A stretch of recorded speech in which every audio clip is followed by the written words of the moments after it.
Just want to say a happy Juneteenth. This a holiday for the black people when they free all those slaves from the Emancipation Proclamation. You know the Emancipation Proclamation?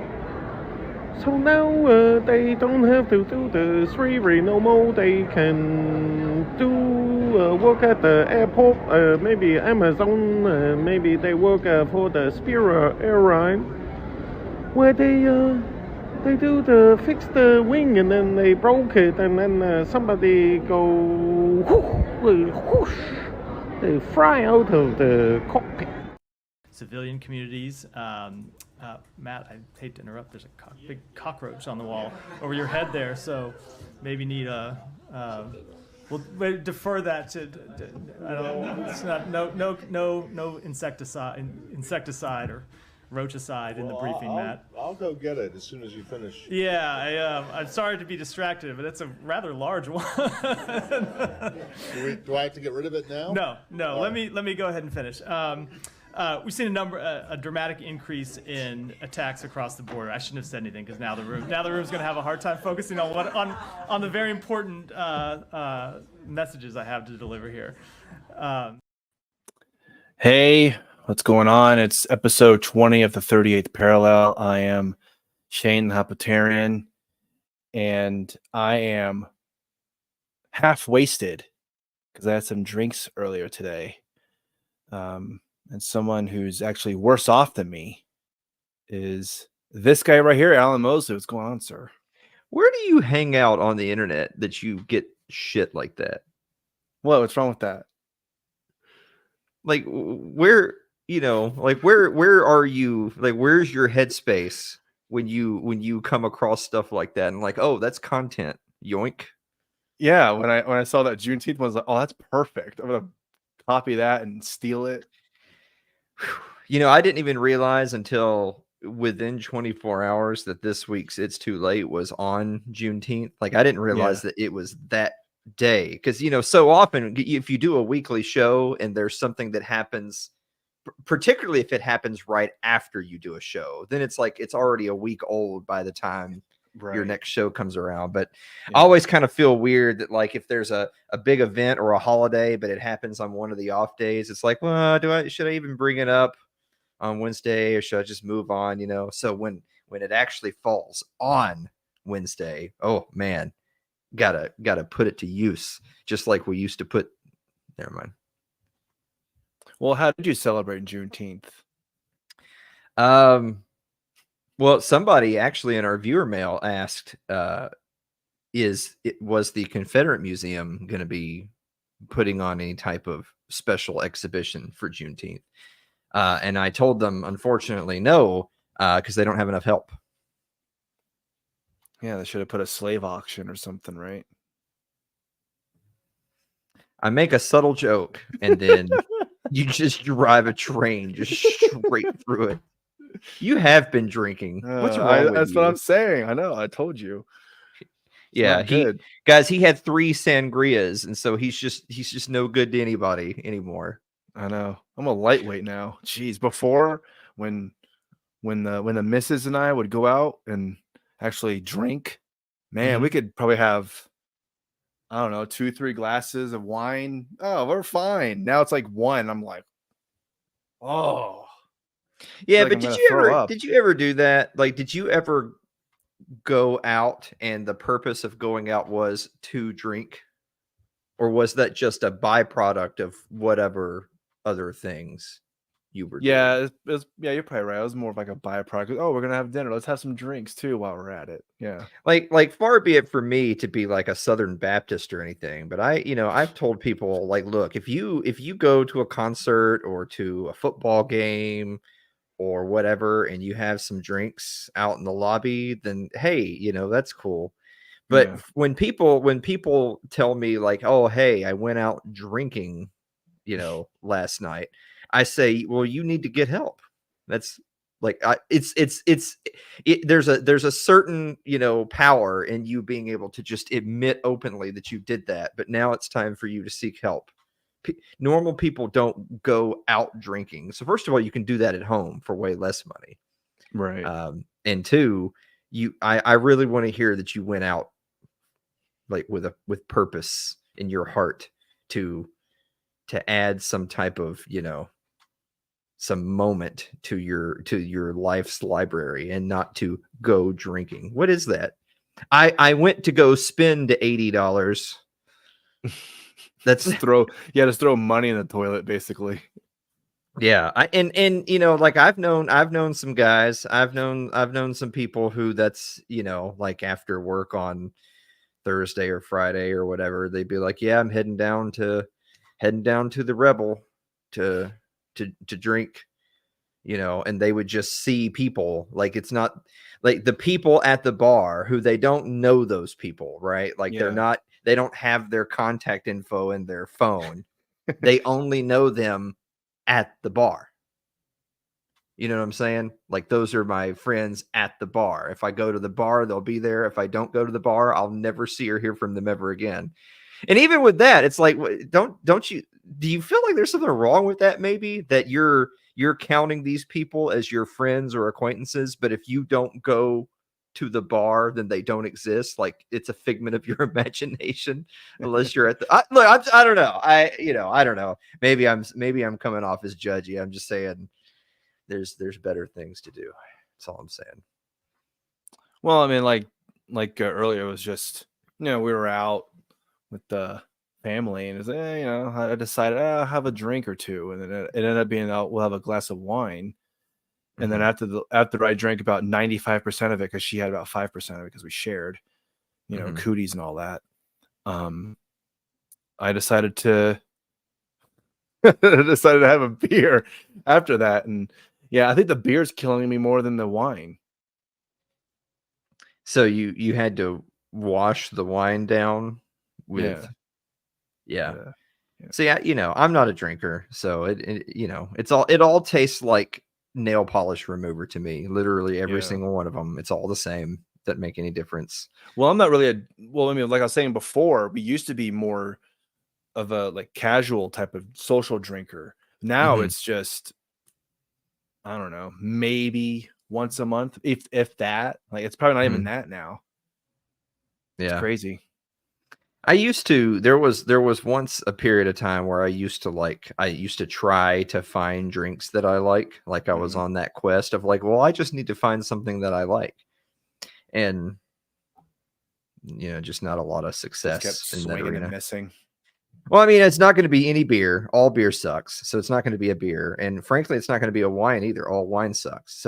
So now you're to like, I need to find a mixed drink of some kind. Yeah, that I like it more than the rest. That was, so I had maybe a couple of different drinks that I was like, oh wow, this, like, I can at least tell a flavor, rum and Coke. Well, like Long Island iced teas are not bad. Oh yeah. They're more flavorful. Now there's a couple different martinis that I've had that I thought, oh wow, that's not bad. You ever get like an apple teeny? I have not had an apple teeny, no. Yeah, I get like a green apple teeny. Pinky up, Yeah. Yeah. Well, because like I went to a place where you could get those in like the really big saucers, and I mean, to me it just tasted like green apple Jolly Ranchers, and I was like, oh, this could be problematic. Right. Yeah. Because I could down 20 of these just no problem, Still walking down the street like nothing. I just drink water. Well, I don't feel anything. So that's another thing, is that alcohol doesn't do anything to me. I'll just drink and feel nothing until I drop dead. Must be that Tennessee blood. Yeah, exactly. So I've told the story many times. I went back to celebrate Pride Month with an apple teeny, and for some weird reason, the fist emoji. Yeah, I wonder what that's supposed to mean. Yeah. But I went back to my old stomping ground to meet my college buddies one year, and when I last saw them, which had been years prior, I feel bad for not having had gone to visit for a long time. And I was actually only in town for a funeral. So it's extra bad that I only came back to visit when somebody died. Okay. So anyway, when I had left them last, they were all like, these were like very deeply religious people. It was a semi-religious. It wasn't like an officially religious school, but it was very like Presbyterian based. Okay. And so there was very religious student body. So all these guys were very religious, and they were all anti-alcohol. They preferred it to just be a dry campus. And all these guys were like, I'm just never going to drink. You know, these people that just drink themselves silly every night at school, they're stupid. I'm not going to do that. And I was like, yeah, well, good for you. I go back, right? Like 4 years later, they're all alcoholics, every one of them. So anyway, one of these guys, this is how you can tell the level of alcoholics they are. So one of the three, who was a Catholic, who was the most hardcore about not drinking, he had done the whole thing where he goes out and gets himself like the little liquor cabinet thing, you know, where he's got like the little platform on wheels with a little cabinet, and where you can display all your little jars. And so he had become a big Jack Daniels guy. So he had something. Shit. He had something like 20 different bottles of Jack Daniels that were all these different, you know, ages and whatever. Like he was really into it, right? And so they were like, Alan, what do you drink? And I was like, well, when you guys all said you weren't going to drink, like I thought you weren't joking. So here I was not drinking while all you guys became alcoholics. And they're like, well, you just haven't found anything that you like. And so here's what we're going to do, Alan, we're going to have you taste test everything in our whole cabinet until you find something you like. And I told them, I feel like you're just wasting. Like, I feel bad because I know the stuff's like kind of expensive. Yeah. And I would rather you enjoy this expensive stuff that you bought. You're just wasting it on me. Don't do this. And they're like, no, it's fine. Don't worry about it. So they poured me like 20 shots.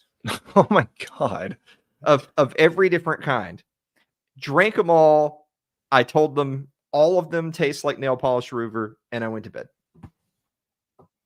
And you never saw them again. No, right? And then I woke up the next morning and went to the funeral, and they were like hungover. I was like, just whatever, you know. Oh man. And so I learned that I have a superpower, which is I can't be inebriated. And B, it all tasted the same. That's the worst part. As I told them, you're just wasting your like good supply on me. I feel bad because I even had a buddy of mine come to our live event last year, and I had told them that, you know, like I my tolerance is through the roof, like, you know, because this guy was one of these guys that like he grew stuff at home, and he liked to like make baked goods with his stuff that he makes at home. And this guy was like, dude, I'm gonna get you high. You said that you can't be. I'm like, here's my perfect little dosages of stuff that I make for myself to chill out after work and to go to bed. I'm gonna bring you some stuff. And I was like, okay. So he brings me his brownies or whatever, and we both have one. In 20 minutes, this guy is basically face down in a swimming pool. Jeez. And I literally, it was the exact same thing. It was like, well, all right, well, I'll see you tomorrow, man. And I just went upstairs and went to bed. Just, oh my God, man. And so again, I was like, I feel bad. Like now I feel bad because you were trying to do something, I guess, for me, I guess. I don't know.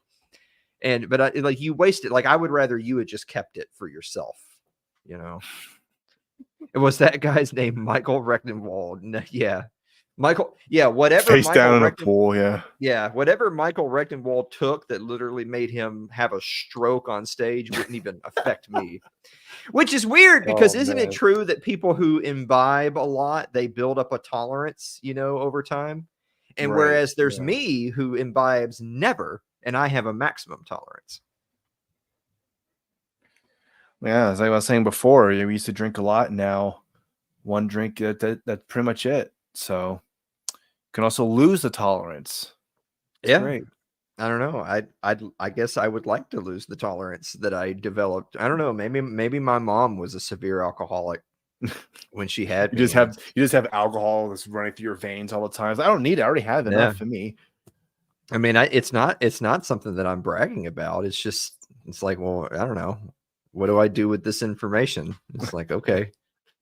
So you know, whenever I've been in a social situation where people were like, well, hey, it's, you know, it's not too late yet. Let's all go out and grab a drink, you know, before we turn in. I'll participate just to be a part of the, you know, not to be a Debbie Downer. I'll go, and either I'll go and just hang out, or I'll go and I'll order one drink, and that one drink is basically going to last me the whole time, because I'm not going to sit here and blow $40 on nothing, on things I don't even like, that aren't going to do anything for me. But then it also puts you in that weird situation where all of your friends, who, again, these are the experts, right? These are the people who they do this regularly, who you would think A, have a tolerance, and B, know their limits. And they're going out to just have a casual drink before, you know, turning in. And now they're getting shit faced. And here's me just like, well, guess I'm going to head out. And which, by the way, in those situations, I absolutely never offer to be a designated driver. I'm like, no, fuck you guys. You guys know I'm not a part of this. So if you die, just don't call me, you know? Oh, a designated driver sounds too good. Yeah. No. So I've learned that edibles don't do anything for me, and alcohol doesn't do anything for me. Maybe I just am just dead inside. Maybe that's that's what this actually means, is maybe to try LSD or something. Well, I've been on some of those really hard opioid painkillers before, in a couple of times where I've sustained an injury. Oh shit. Now that shit does feel, I totally understand how people get addicted. Yeah. You know what I'm saying? Like I'm not saying you can actually feel the high, like, oh man, this feels great. It's not that like I'm shooting through the stars or anything. It's more that I just feel okay. Like it does its job. You know, whatever the pain is gone. Biggest thing is it was sleep. I've fought with sleep issues my whole life. And I remember there was when I chopped the tips of my fingers off, was one time, and another time was when I had like a dental thing. And in both cases, you know, I took a couple of, like, you know, whatever, oxy or hydrocodone or whatever, and best sleep I ever got in my life. You know, even though I'm sitting here with like my arm bandaged from where I'd been bleeding out earlier, best sleep I ever got in my life. And I'm like, wow, I totally get how someone could get their hands on this. It could be a temporary fix to their problems. And I can see where in their mind they would say, I need to get some more just to have in the, you know, in the medicine cabinet, so that if I'm ever having a rough night, I can take a couple. And then I can see where that gets out of hand. I get it.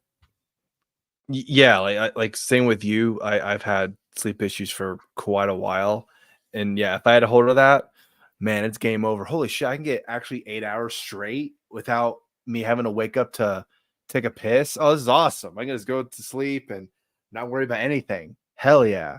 Give me some more of that shit. I mean, you know, because they don't prescribe you a ton. There's only like 20 tablets or whatever, like hydrocodone in the bottle. It's like one of those small bottles. And dude, yeah, it's like, you know, it's enough for like 2 weeks. It's a magical fucking 2 weeks. It's not like it doesn't make you trip balls. It just deadens the world. You know, you just go to bed. Like I'm not taking it during the day. I'm taking it at night, and I'm going to bed. Right. And I feel great, you know? So again, it's like, I sympathize with people, because like I know that particularly with opioids, that's a big one, right? Like that's a big, you know, drug issue. And I can totally understand how people could suffer some kind of injury or whatever, can be prescribed some, and then it be such a at least perceived positive that I could see where they would want to try to go on the black market to get some more, because obviously they're not going to prescribe you anymore. They, you know, they're pretty tight on it.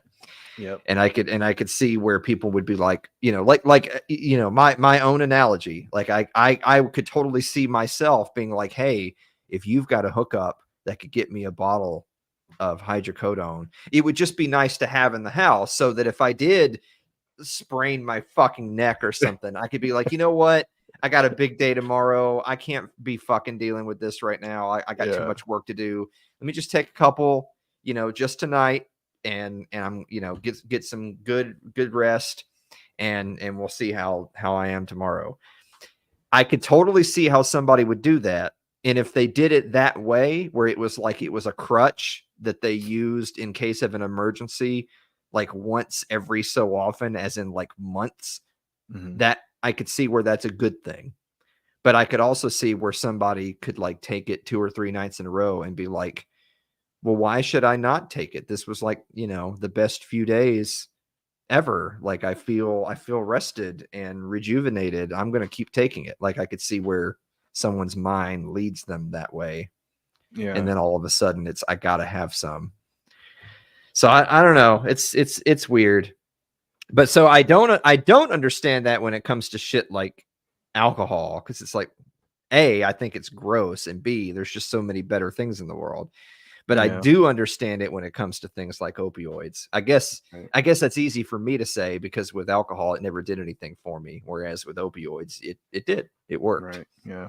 Like, God forbid it does what it says it's supposed to fucking do on the bottle, right? Yeah. It didn't lie to you.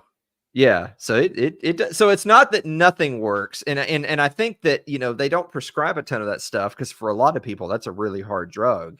Like, even for me, it was just more, I felt normal. It's not like I felt great. I just felt okay. Well, that sounds like something I could be doing in the future. I need to start feeling normal. Yeah. Just be normal. Yeah. Why can't you just be normal? Child screaming in the back seat. Yeah. Right. Exactly. Well, that's an interesting way of celebrating Juneteenth, Alan. That's kind of a yeah. Isn't it?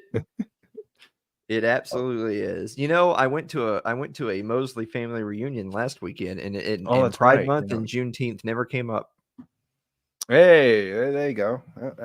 Yeah. So what you're saying is that they didn't give a shit about what Pride Month is. That room full of old white people probably couldn't have even told you it was happening. It's probably the last thing on their minds. They're probably thinking, I mean, the first thing is probably thinking, I hope I'm alive tomorrow, right? It was the last Mosley family reunion. This is true. Yeah. Like I told a few people I'm going to the last ever Mosley family reunion, and they thought I was joking. I'm not joking. That was the last one. We're not having another one. Because you say your goodbyes, like, well, I mean, nice pretty much. You and well, so see you again. The younger people, and when I say younger, I was the youngest person in the generation, like by far. Yeah. My brother would be next, who's 4.5 years older, and the next after that is many years older. So I'm the youngest son of the youngest son. So my dad was the youngest of 8, and then I'm his youngest son. So I have cousins who are 71 years old. Jeez. Because my oldest aunt and uncle have children who are close to my dad's age. So my dad obviously had children. So that technically puts us in the same generation. Yeah. But my dad is 75, and he has nieces and nephews that are only 4 years younger than him, which puts them, what is that? 48, 58, 68. So 33 years older than me are my oldest cousins. Damn. Not aunts and uncles, cousins. Jeez. My oldest aunt is 90. Man. Not grandmother, aunt. Yeah. So yeah. But you know what I mean, though, when you say, like, you ever go to a big family event, and you're like, there's certain members of the family that are making this possible. Right. Like, that there's certain members of the family that they'll come to the reunion, but if it were up to them to put it on, there wouldn't have been a reunion, because that's just not important to them. And I'm not judging them. It's just not important to them. Yeah.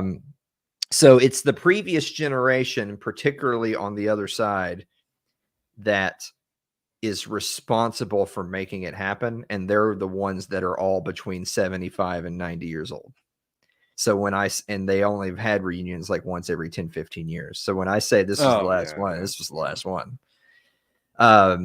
And the cousins, so like when I say the cousins, I mean from me at 38 to my oldest cousin, like David, who's 71, and everyone in between, of which, you know, there's like dozens. You know, we some of us who were at least semi closer in terms of having known each other a little bit better or in age, have had the conversation before of, you know, we're not going to do this, right? Like, Yeah. I have two really cool cousins named Chris and Beth that are from Indiana, and we visited them like a few times when I was a little kid, and then I saw them once as a teenager, and that's it. And then I saw them this past weekend, and I was like, you know, we didn't grow up together, both in terms of age. We didn't grow up together, but we also didn't grow up together geographically. So, like, you don't know where I work. I've never met your kids. I don't know where you live. So it's like, we're related, but we don't know each other. Yeah. And so we're not gonna sit here and schedule a fucking family reunion where people like, what are you gonna talk about? Like, what kind of things are you gonna talk about? People you don't even know. It's just like, not gonna happen. Yeah. Is that something that you kind of think? Because I mean, you're the youngest there, and a lot of the people there are double your age. So what kind of conversations are you gonna have? I was the second youngest person in the room because there was a grandchild. So this would be the third generation, who she was 31. So there was a grandchild who was 31, whereas me, the youngest child in the second generation, was 38.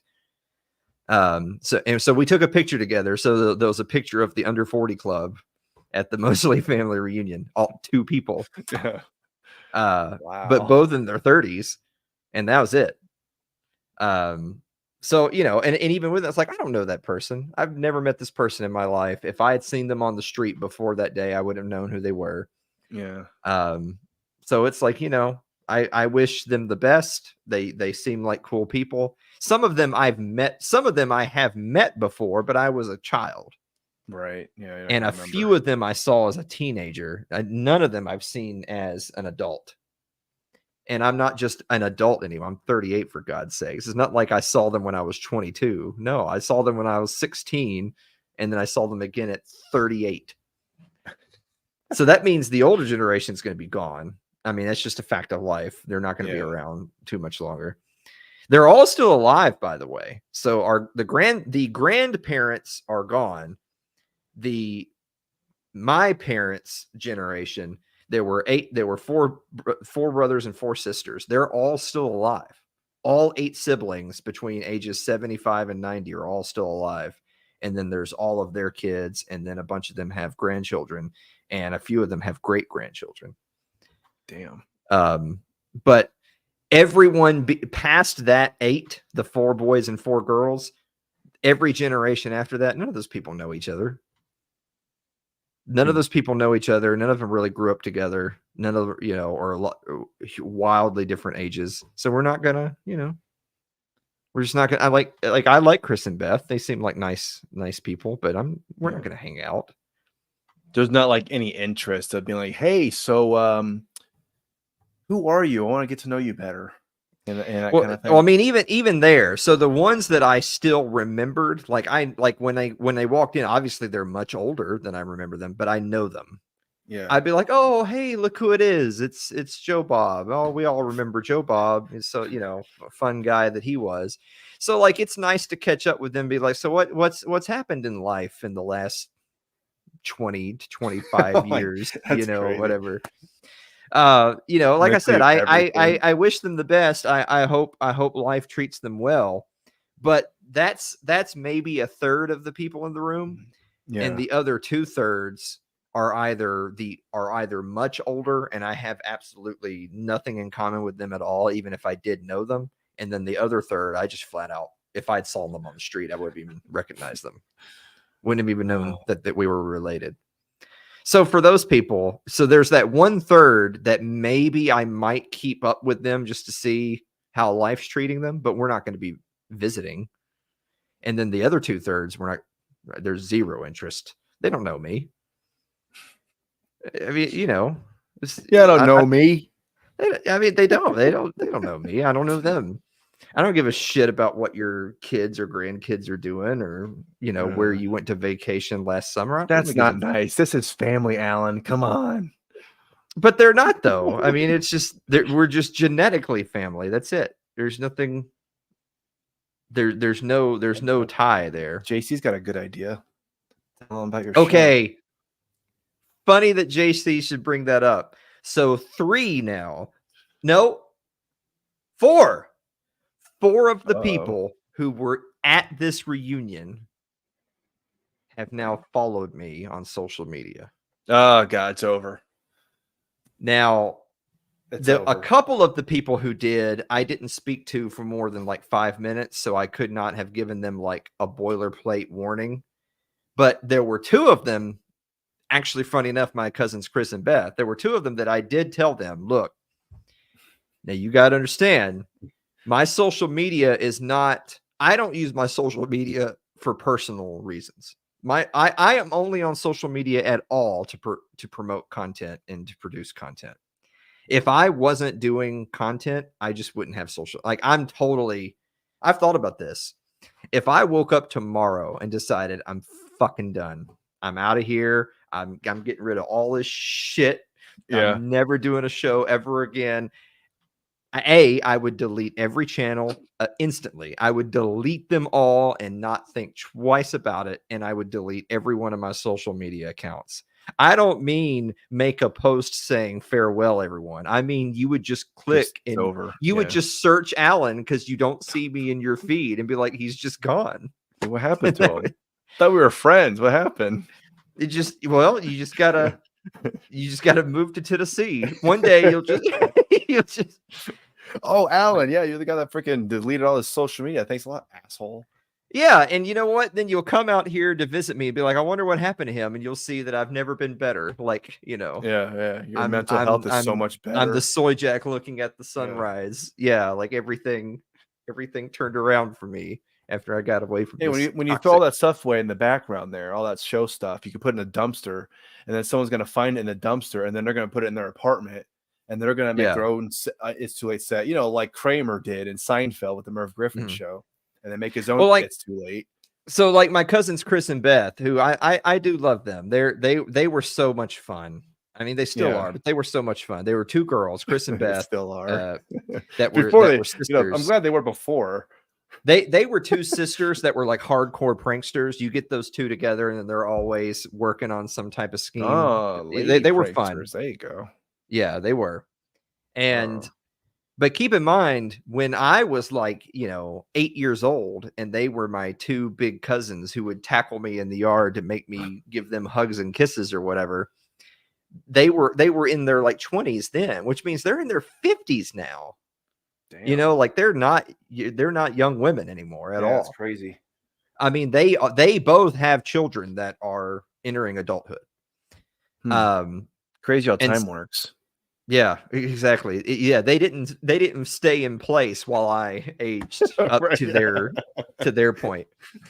So anyway, the 2 of them, I told them, hey, if you're going to follow me on social media, you better get really cool with some shit real quick, because it's it's the Wild some of West us, if you tweet, here. even I go, man, I don't know about this one. I wish you would just reply with that. The next time I post something that you're legitimately like, I don't know. I want to see, the Hapitarian has commented on your post. Man, Alan, I don't know about this one. Oh, man. But the other 2 family members that followed me, no, this is not, like, I'm actually, right now, I'm considering whether or not I should block them. And they're one of those, if they see like even one bad thing, like, oh, I can't. There's one that I just don't think it's their cup of tea. I don't think that they'll flip out, but I don't think it's their cup of tea. Right. And there's another one that's like older, super religious. Yeah, that makes sense. Yeah. I'm going to say something that this person, like, this is the kind of person that she went to my brother's wedding, and my brother and his wife, like, they wrote their own vows type deal, and neither of them are really deeply religious people. So they were pretty typical husband and wifey vows, but it didn't have any religious overtones. And this person actually went up to them at their wedding and said, "That was a beautiful wedding, but I was disappointed that you didn't thank God." So that person has now followed It's Too Late with Alan Mosley. And I think it might be best for everyone involved if I just block them. Yeah, I mean, if you do that, they might. I don't know if they'll do this or not, but it would be kind of funny if you block them and then they give you a call. So they won't have my number. The only way they could call me is if they contacted my dad, and my dad, being a huge asshole, was like, "Sure, let me pull that right up for you." Yeah, 555. Yeah. 555. I haven't heard this number in a long time. Wow, Alan's a really special guy. Yeah. So anyway, so the moral of the story here, to bring this to a close, is when the day comes that I decide I'm done, I will zero dark 30 all of this shit. I will delete everything. I'll delete all my social medias, all my channels, and just live life. And if you're not in my phone, then you don't exist. You'd have to be in the phone, otherwise you don't exist. And I have no qualms about that at all. Like, I'm not saying I'm doing it today because I'm still pursuing whatever the hell this is. I'm doing a career in talk show hosting. But if and when the day, like, if I woke up tomorrow and got some sort of amazing career opportunity, and it just wasn't going to be feasible for me to continue at the schedule that I'm doing now, then it'd all be gone. I'd get rid of every last bit of it. So, and I don't even mean leave, like, just go dormant. I mean, I will delete everything and not think twice about it. It'll be great. Well, one thing you could do, like, if you do end up doing all that, you could sit at home, watch Netflix, and you can actually get Netflix popcorn. Did you know that they're selling their own popcorn, Netflix, for $4.50 a bag? Yeah, it's true. Well, so, like, because I had seen somewhere recently where people, like, this is a fad. Like, every fad that Zoomers come up with is just doing a normal thing, but since they are not normal, they consider it a fad. Like I give you the example. Like, there was an article that was on, like, whatever, BuzzFeed or whatever, that was like, new fad of taking of, or it was a new fad of like taking local neighborhood tours and leaving your cell phone or your smartphone at home. And it was like, and people in the comments were like, "That's called taking a walk." Yeah, that's not taking a walk. You didn't invent, like, you really thought you did something here. That's, people used to do that. They would just go for a walk. Have a chat with somebody. I've used the analogy before that I'm not one of these people who's like, "Oh, I wish I could go back to yesteryear. Smartphone sucks." No, they're amazing. It's amazing that we have this, and it does so many. I know, the things that you can share on Instagram. Oof, good stuff. I don't have an Instagram, so actually I do have an Instagram. I don't use it. I mean, that's what I'm saying, though. Some of the things that I share on my stories, damn. Like your Twitter account, shit. What, you're sharing my Twitter account on your Instagram? Basically. Yeah, I'm sharing your tweets on my. You know what? Yeah. Actually, I'm gonna start doing that. I'm gonna start sharing your tweets on my Instagram stories. Have fun, everybody. All right, the two people who follow me. So anyway, what I was gonna say though is like, it wasn't that long ago that if somebody tried to get in touch with you, basically they had to call you. And if they didn't connect, like, if you didn't answer the phone, they would have to, like, leave a message. And then if they left a message, answering machine. Yeah, and if they left a message, you would, like, get back to them that evening, or maybe later the next day, or maybe that weekend.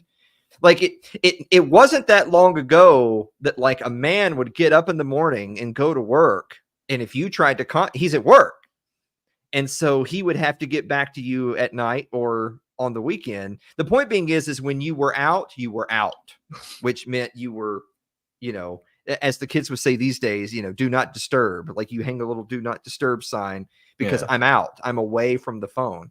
Like that wasn't that long ago. Unless you're one of those cool people that had a car phone. Well, but after the turn of the century, as they would say, like in the early 2000s and back, you had to call someone at home. And if they weren't at home, that meant you could not reach them. And that was the end of the story. You just simply can't reach them. Now we live in a world where if someone emails or texts you, they just assume you're going to message them back. Like, if you don't message them back in the next 5 to 10 minutes, they're going to give you a follow-up. Hey, did you get my text? Hey, what's up? What's going on? And it's like, what's going on is kill yourself. That's what's going on. I can't be reached right now. No, they looked at it and they're like, I don't even want to bother with this. Fuck this.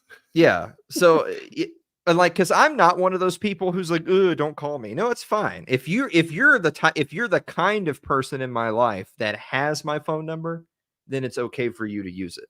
In fact, if you're the kind of person who has my phone number and you need to contact me, you should call me, because I don't give a fuck about notifications. I don't care.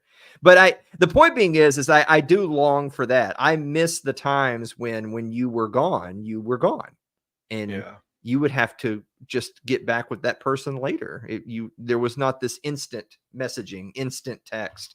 Instant contact. Remember that time I DMing somebody, or I'm not DMing, like instant messenger. Oof. Yeah. Good times there, right? Yeah. And then I've also seen recently where people, so one of the latest fads that the young people are doing now is social media detox, where they're like, oh, sorry, you guys don't send me anything till next week. I'm doing a social media detox this weekend. Which that just means you're doing something in the real world. Like, it's, that's all that really means. God forbid if you go somewhere, you're actually living in the moment and not sitting there, looking at your phone. When I see people at restaurants looking at their phone, I actually want to just stab them in the throat. I swear to God. Yeah. Like, it's like, why did you bother coming here if you were just going to sit and look at your phone? You could have just done that at home. Well, what I wanted to do was I wanted to get out of my house while I'm looking at my phone, go to the Waffle House and look at my phone. And also in case a fight happens, that I can record it in the Waffle House. So anyway, so the fad is a social media detox. And the thing that kills me about that is that if you are detoxing from something, then that means it's toxic. Right? Yeah. If you have to detox from it, that means it's toxic. So if you need to have a social media detox, then that means social media is toxic. And something that's toxic is not good for you. And so that's just something to think about. I don't know. It is pretty fun to say retard on Twitter, though. So, I mean, I've never done that. So, retard and some other choice words. Yeah, I mean, the thing is that I waffle back and forth all the time. Sometimes when I'm trying to get guests on the show, like Thomas Massey, I'm trying to play it cool. And other times when somebody does something fucking retarded, then I have to, like that. Okay. So you brought up Thomas Massey, and he had that poll about how do you pronounce, was it Appalachian Mountains, right? Well, it's Appalachia. Appalachian Mountains. Yeah. And then you had that show, huh? Appalachia. Yeah, Appalachia. No, because that's no one even says that. So there's a lot of people who see the word Appalachian and they pronounce it Appalachian, like shun, like Appalachian, like TI. That's not. It's Appalachian and Appalachia. You're not from Appalachia. Is that a Midwest thing? You think? What? Which one? Like this, the accent, the Appalachian. I don't know. Well, I think a big thing is that, so first of all, if you're not from Appalachia, your opinion doesn't matter. You don't I don't go to Italy and tell them, hey, that's not the way to pronounce your city, because that's just the height of hubris. If you're from Appalachia, you know that you live in Appalachia and it's pronounced Appalachia. I think a lot of people who just got a public school education, who have never been there, have never lived there in their lives, they're not from there, and they just see the words spelled on screen, it looks like it would be pronounced the same way, like a TION, like caution, reflection. So they think it's Appalachian. They just instinctively like, oh, it's English. It's this suffix. That's how it's pronounced. But I'm saying, but that's not. It's Appalachia. That's the way it is. I live in Appalachia, so that's how it's pronounced. And Massey did, finally release, because the thing is that there were some people being pedants that were like, well, the poll doesn't say the correct way, it asked them how they do it. But then when Massey did his response, he actually said the correct answer is, and he circled Appalachia. Because it is. And of course because I mean, Kentucky and Tennessee are in the South, but those are two different places with different cultures, but we both call it Appalachia because that's what it is. Well, I never heard anyone call it like show results or whatever it was. Yeah, the third option. I never heard show anyone results. Say it like that. You never heard the show results mountains. Yeah. Now, if you really want, if you really didn't want him on the show, you'd have been like, really, Mr. Massey, really a third option on your poll? I tell you what, if I do, for real, if I do get him on the show finally, I am probably going to mention that it's one thing I would never do is put, show results as a thing. Yeah. He's already flirting with fire. Of course, he's engagement farming, as they say. So he's welcoming the comments, because the comments, right. I don't welcome comments. I want people to answer the fucking poll. I don't need your type 5. I just need you to answer the poll. Well, he's a public servant. He's got to serve the community, What you can't just block off all the, hey, come on now. I'm a representative. I don't want to hear any of you replying to my tweets. Like, I feel like doesn't he kind of feel obligated? Like he has to have people comment on his stuff? Maybe. There's people that say that, but I don't agree with that assessment. I mean, if I got elected to Congress, I would be shitting on people left and right. And then, I mean, that would be pretty funny though, to see you in Congress being like, look at this asshole, like to start cussing, like, hey sir, you can't be saying that type of language. I don't give a fuck. You'll be Fetterman, but actually know what you're talking about. Yeah. Well, speaking of this, so here I am trying to be nicer on social media so that Thomas Massey will come on It's Too Late. By the way, the last post that I made where I said, hey, Thomas Massey, you should come on It's Too Late because of whatever. He liked the post. Now he's just fucking with me. He's just fucking with me, dude. He's like, yeah, I know you want me to. Hell yeah. Like, and then mute. I don't know. I'm not muted because he likes my posts. Like, he follows me, but he didn't just mute me because he likes some of the stuff I post. So it's already scary enough that he, like, there's that guy and he's looking at his phone and he's scrolling and he sees the bullshit that I. Like, oh man, Alan. Oh, I don't know. Yeah, I'm gonna get a response from Rep Thomas Massey. Al, I don't know about this one. Yeah, yeah. I don't know. I actually was thinking about going on a show, but then I saw this tweet. Oof. Well, so anyway, I've been trying to be nicer, but then I'll see something and it'll just trigger me, so I'll have to, like, I mean, I've made some pretty anti-Israel comments, but I've been trying to be a little bit more tongue-in-cheek, which, I mean, if anything, Thomas Massey has been on fire recently for being anti-AIPAC and all that stuff. So, I mean, that's not a big deal. Now,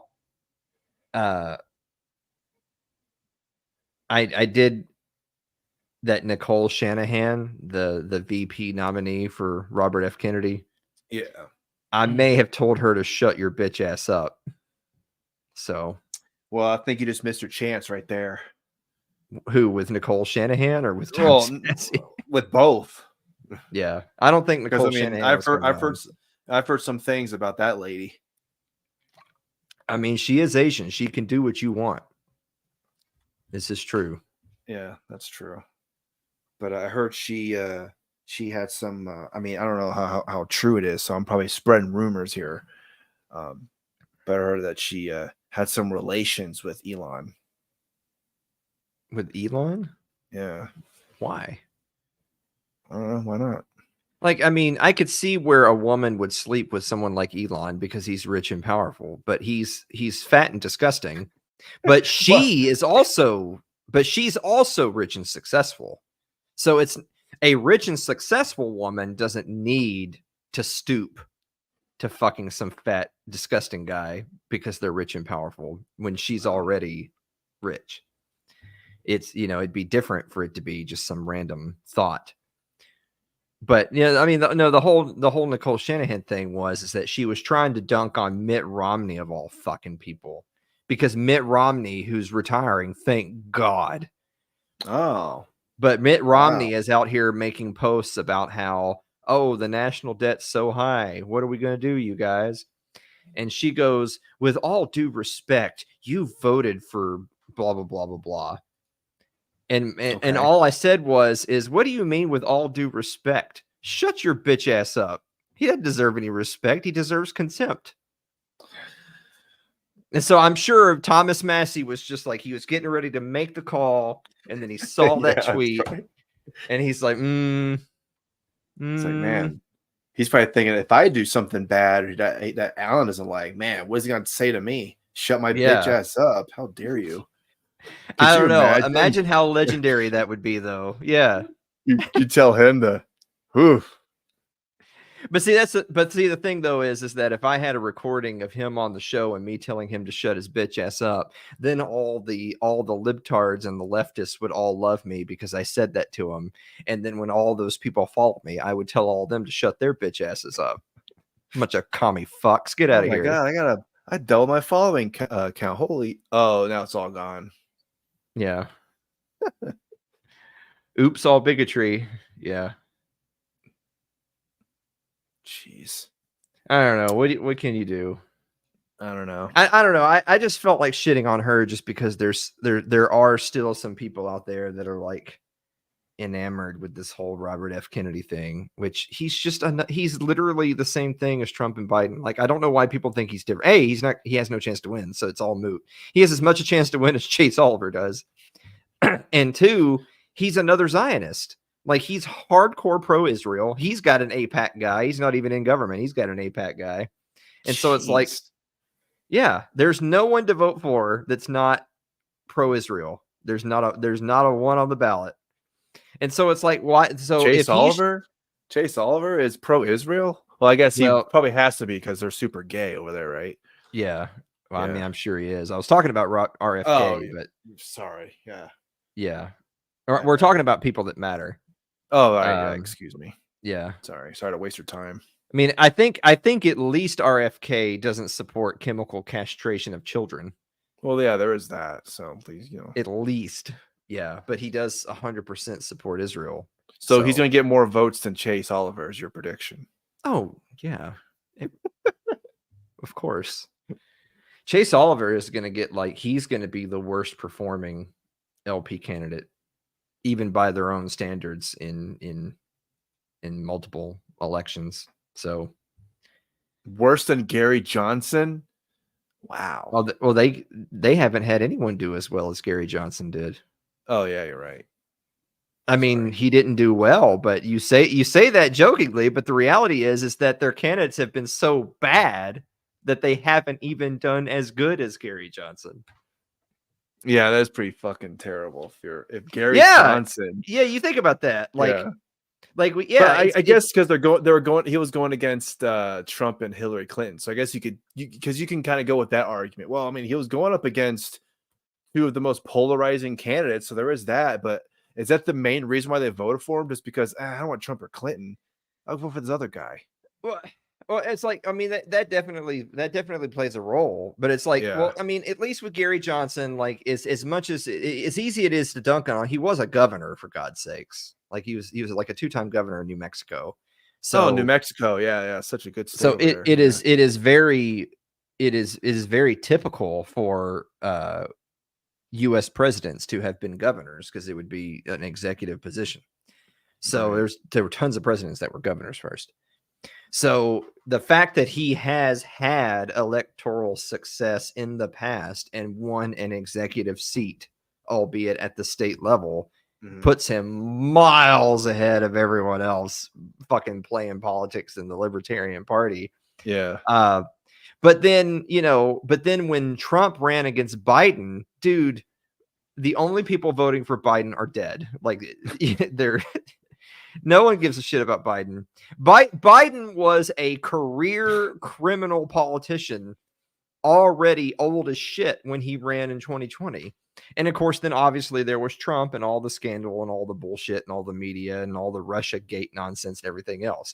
So that was an election where it was like, basically, if you have a pulse and you're just not fucking weird and you can give like one coherent statement on any number of like 4 or 5 different policy issues, then you will at least do better than Gary Johnson. What do? They go get fucking Jo Jorgensen, and she does worse.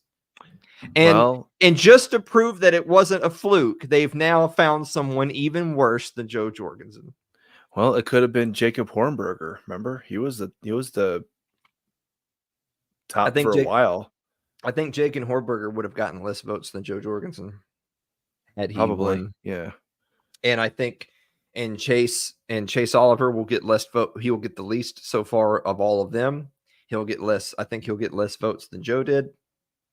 And so it's like a self-fulfilling prophecy. It was like, oh, ha, the libertarians are so stupid and they can't win. They're only going to get, 3%. So first of all, Chase won't get 3%. That's the funny part, is Trump said, oh, you'll just get 3%. Chase won't get that. I don't think Chase will get 1.5. So I think he'll be like at half of Gary Johnson's number, maybe. And that's if he does well, he'll be at half at Gary Johnson's percentage. But it's like, it's such a self-fulfilling prophecy of everyone thinks you're a joke. Everyone thinks you can't win and you're only going to average a few percent of the vote. But you don't even put up a rock solid candidate to like try to prove them wrong. Like, you imagine if you could find someone who is like an ex-senator or congressman or governor, and they at least they're independently wealthy and successful. They've got some name recognition. Their name has been on a few like political successes over the course of their career, and that's who you nominate as the party nominee. And so they at least have enough resources that they can tour the country a little bit. They can do some speaking engagements. They can get some TV spots, whatever.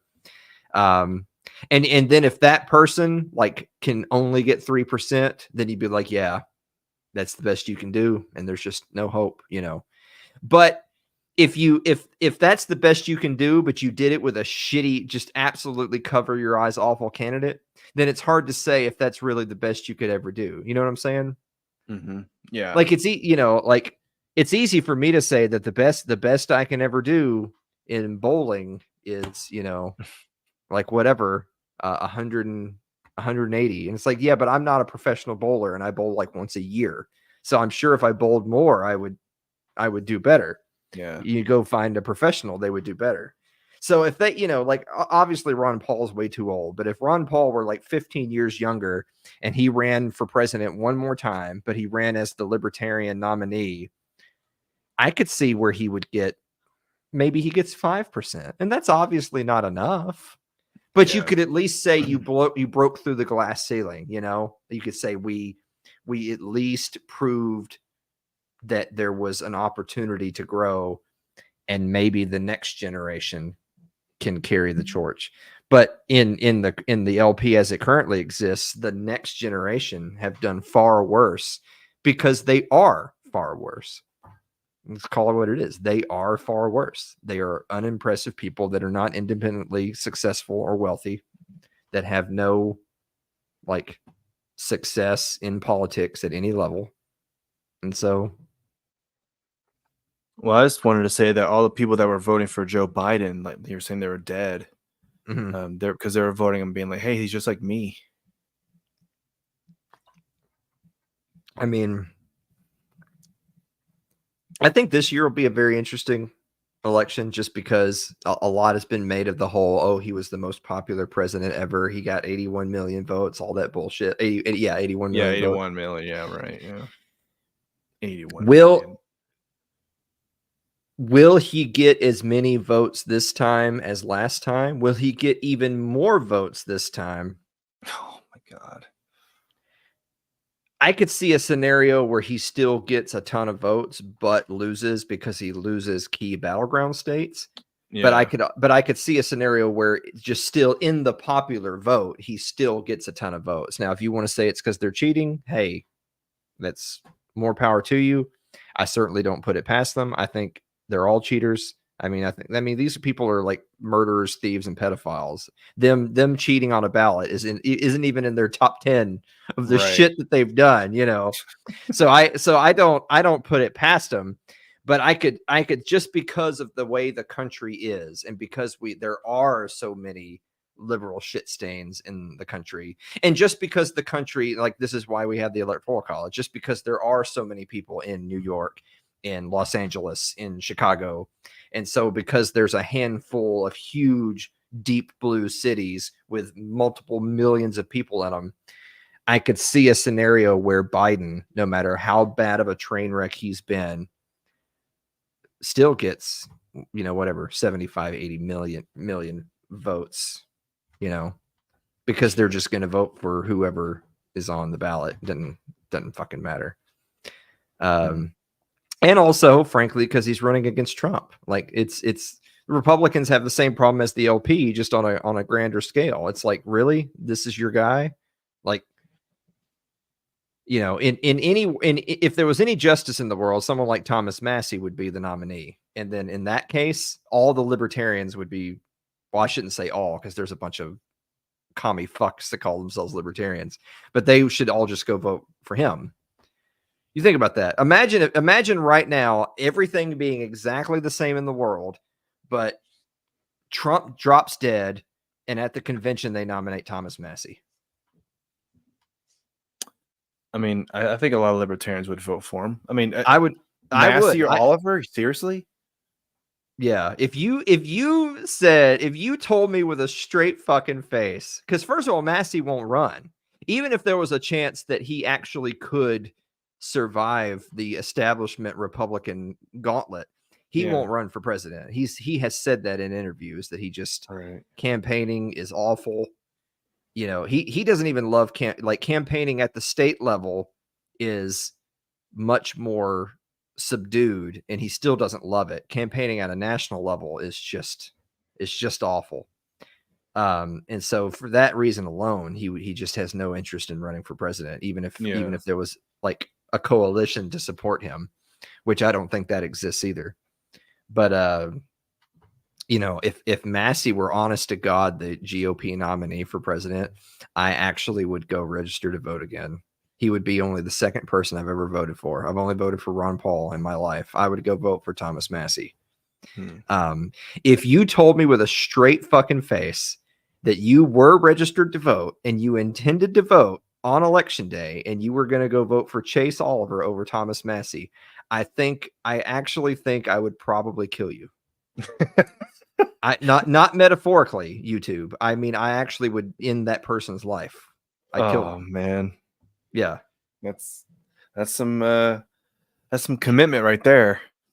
I mean, they're subhuman, so it's not even murder. That's like, yeah. I mean, that's like public vandalism at that point. It's destruction of property. You are property. You're not even, you're 3/5 of a person if you would vote for Chase Oliver over Thomas Massie. You're not a serious person. So therefore, you're not a person. Well, speaking of property, women can possibly get drafted. Your thoughts? I think the real thing is that for both women and for both girls and boys, if you had any type of parents, they would make sure that you never got drafted. I don't care if you have a son or a daughter. You should be making sure to aid and abet their ability to dodge the draft. If World War III kicked off or not even that. If it was just, oh, we have to go defend Israel from Lebanon, and so they decided to start drafting kids like Vietnam days. It is your duty as a parent to prevent them from taking your child. Full stop. Man, that's how you know it's getting a little bad if you have to defend Israel from Lebanon. Well, I mean, they fought a war with Hezbollah like 12 years ago and lost. I mean, they don't want to write it in the history books as that, but they did. They didn't do well.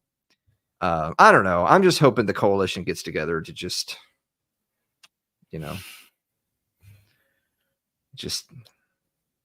just set things right. You know what I'm saying? Yeah, I'm sure there's a lot of women out there who are thinking, oh yeah, equality, and then it's not a law yet, but there is a possibility of women possibly getting drafted.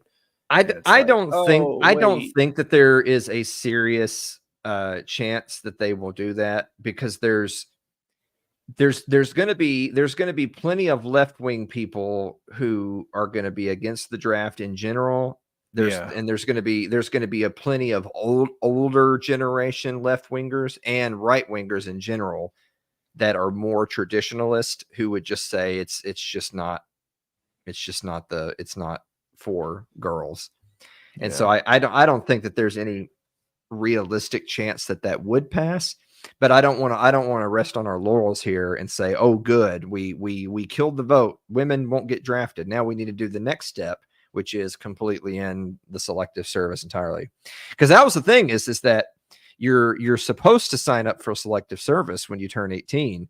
They already wanted to have a bill to make it where boys were automatically signed up. Like, you're supposed to sign up, but they don't even want to give you the choice. You just get signed up. You just get a number. Yeah, I think they were raising it to like 18 to 26 or something like that. Whatever it is. But like I said, the only message that anyone should be sharing on this topic at all is that if you are a parent and your child of any gender gets drafted, it is your duty as their parent to make sure that the government never takes them. And if that's too much from you, then you shouldn't have had kids. You're a fucking pussy. Well, on that note, where can they find It's Too Late with Alan Mosley if they want to watch it and they're not afraid to? Yeah. Actually, you know what's wild is that I love how you dropped that in there at the very end of the show, and now I got all serious all of a sudden. Because It's Too Late's not like this fucking at all now. It's Too Late's just a smorgasbord of bullshit these days. I love it. This past week's episode was like a low key one of our top 10, because it was on the timing, the rhythm, the actual runtime, dude. Yeah. Like the monologue. Your interview with Kyle was good. The monologue actually felt like a real late night monologue. Yeah.